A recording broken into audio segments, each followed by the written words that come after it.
Christopher Bell, just like I told you, he's wanting it. He's looking. All right, white flag this time. White flag waves. One lap to go. Credit one banks. Now we got a race. Big block by Harvick. Missed it. I still think you talk about energy. It's on that outside line. Blaney could be in trouble.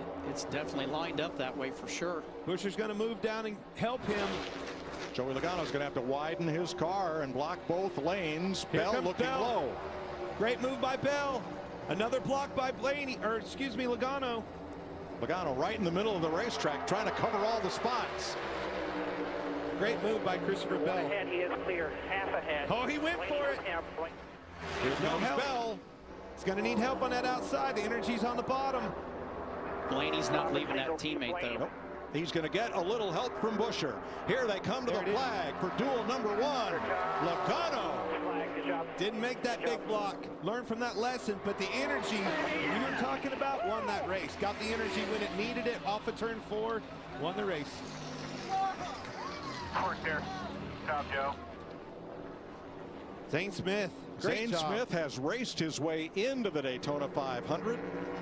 Jamie Johnson is in on speed. Chandler Smith Tell you will what, head home. Zane Smith not only raced his way in, he did a good job. Top 10 right there. That group of guys. Hats off to you, kid. Ran a smart race, and that's the most important thing. Didn't get himself in any compromising positions. Got in a good group, just stayed in line, stayed patient. Let the line do the work for you. Joey Logano has his 3rd career dual win in his 15th try. He's won a dual race in 3 of the last 5 years. The last 2 times a defending series champion has won his dual was Joey, 2019 and just now. Kevin was wanting to make that move, and Christopher Bell beat him to it. Beat him to the punch, and now it breaks that line up. Huge momentum on the bottom by Blaney. Gave him that shove. Watch this come. You have to take that move right there, Tony. You have to go to the outside, try to keep that energy, that momentum.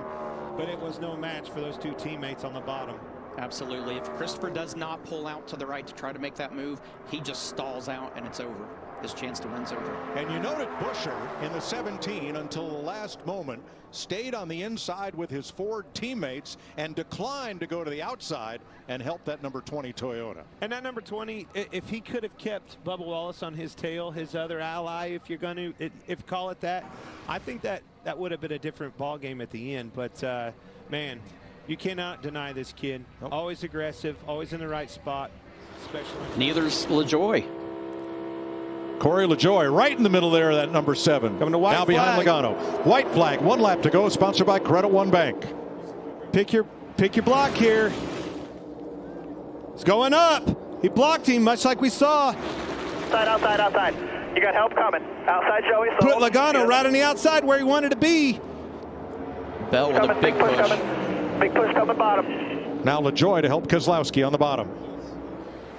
And the car that has led 139 laps today is going to lead 140. Joey Logano dominates Atlanta for Team Penske and Ford. Wow. Takes me right back. Put him on that outside. Exactly where he wanted to be. Somehow, some way, he found a way to get there. Brad made a good block. There was just too many of them. You got to pick one of them or the other. You heard him talking and managing that all day long. He chose to go with believe it or not, Logano, which was coming on the bottom. And somehow he got to his outside by the time it was all said and done. And that all started with Bell in turn 3 dropping to the bottom.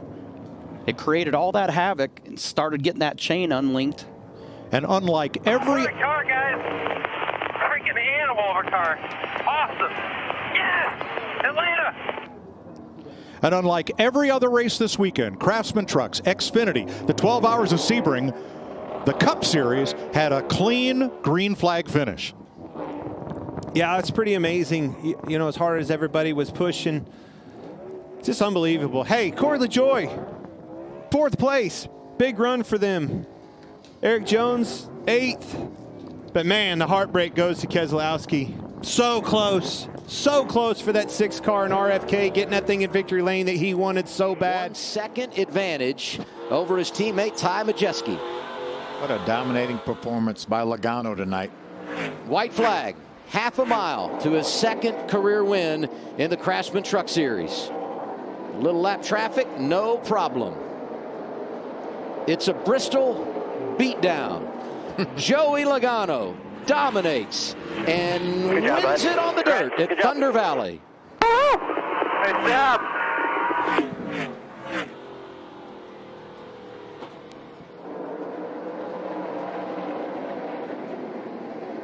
Majeski, average running position tonight, 2.4. He's going to call Duke Thorson after this race and said, whose idea was it to bring in Logano? Why are we loaning our trucks out to people we don't know? William Byron third. Matt Crafton, top 10. Again. In 11 of our 12 truck races on dirt. Grant Enfinger, 8 for 8 in the top 10 driving on the dirt in the Craftsman Truck Series. Yeah. And Jake Garcia, 5th last week at Texas, 6th tonight. That is so impressive. Caden Honeycutt gets a top 10. Great job by that young man. What about the 18-year-old Garcia? We're on the 1.5 miles of Texas. We got a draft. We're gonna run speeds upwards of 190 miles an hour. Oh, by the way, next week we're gonna go to a short track on the dirt and see what you can do. And he proved he's all around a good young race car driver. Raja Caruth doesn't get to the top 10, finishes 11th, his best run of the year.